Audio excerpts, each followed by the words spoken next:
কালকের দিনটা অনেক হেক্টিক ছিল।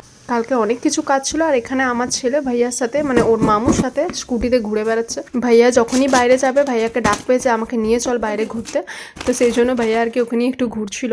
আর এখানে আমার কটা পার্সেল এসেছিলো, অনেক দিন থেকে আনবক্সিং করা হয়নি, তো এগুলো আনবক্সিং করে জলদিতে ভিডিও বানানো হয়নি। লাঞ্চে সুশান্তর জন্য চিকেন আর আলু ভাজা করে দিয়েছিল। সুশান্ত খাবারটা অফিস বয় নিয়ে যাবে, তাই রেডি করে আমি বাইরে রেখে দিয়েছিলাম। আর তার আগে ছেলেকে খাইয়ে উদিটাকে দিয়ে দিয়েছিলাম।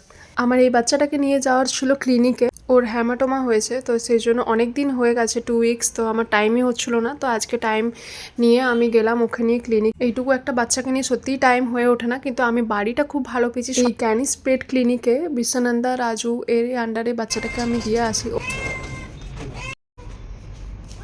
ওর সার্জারি আছে 2 দিন পর, তারপর রিকভার হওয়ার পর ওরা আমাকে কল করবে, তখন আবার আমাকে নিয়ে আসতে হবে। আমার ছেলের লাকটা খুবই ভালো যে এতজন ভালোবাসার মানুষ পেয়েছে।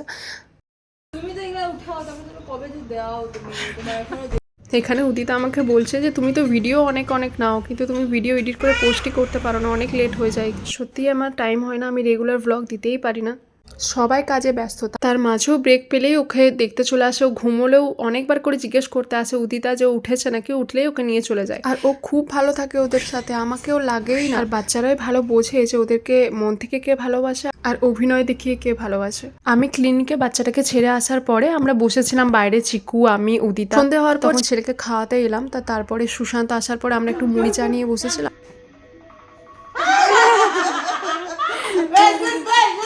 আর এখানে একটা বিড়াল এসেছে আমাদের বাড়িতে, ও তো সার্কাস দেখাতে থাকছে, মানে পুরো বাড়িটা চিড়িয়াখানা হয়ে গেছে।